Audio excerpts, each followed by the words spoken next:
Earlier today, I saw somebody put a description out in social media, and it's one of the coaches I like and respect. And I sent them to say, you should say something differently, because I can see how somebody would read this and completely misinterpret what we're doing. And then if they misinterpret it, they're going to be doing it wrong.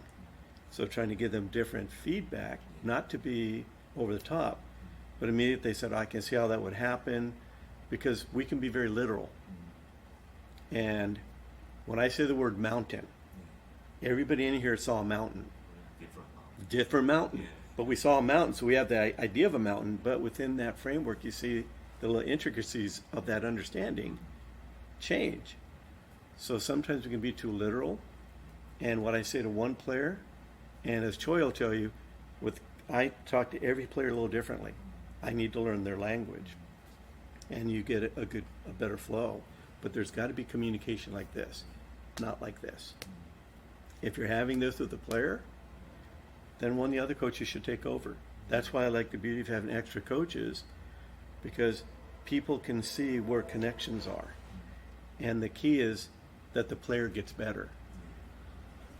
The player has to get better, and if somebody else has a manner that they relate to and they respond to, go run with it. We're not doing this for ego.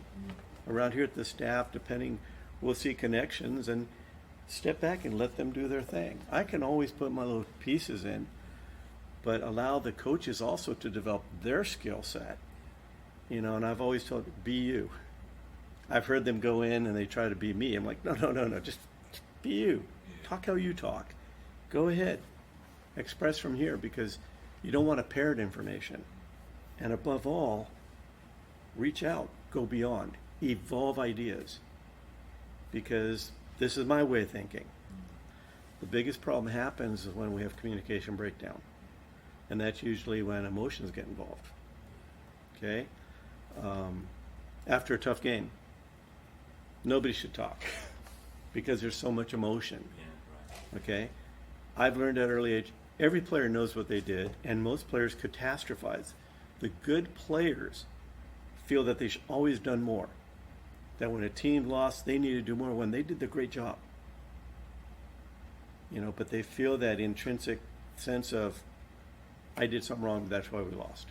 There are players that are built like that. Then you have players that, unfortunately, they eventually get weeded out. They're the excuse makers. Wasn't my fault. I didn't do that.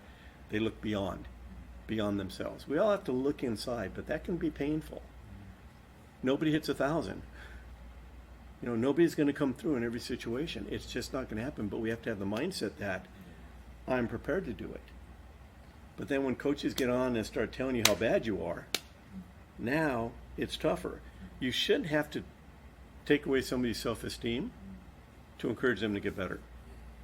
It's like, you had a bad day? The hierarchy doesn't work because it's oppressive in one point. It feels like the weight of the world. So I'll talk to you in the morning. I said, hey, tough day. Don't worry. We'll talk in the morning.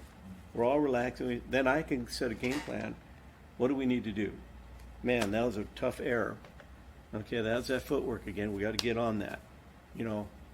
Not seeing the ball well at the plate. Threw the ball away, disconnected to throw. Okay, what do we need to do?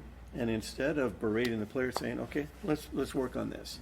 But once again, in those frameworks, what is his body doing or her body doing that's not allowing them to perform the skill within a range? But we need true satisfaction. A lot of times people give a false sense like, oh, you did great.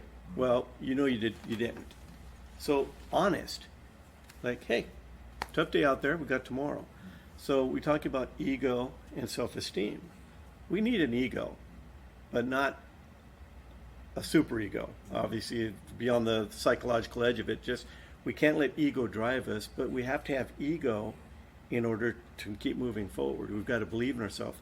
So self-esteem and ego kind of work together, but sometimes ego is, when I talk about, it's all about me. When a coach is talking here, it's like all about me, rather than making it all about the player. We're big enough, particularly the older we get, we learn how the world kind of really works around us. But a lot of people, they have to be the all-knowing, everything, never wrong, always right.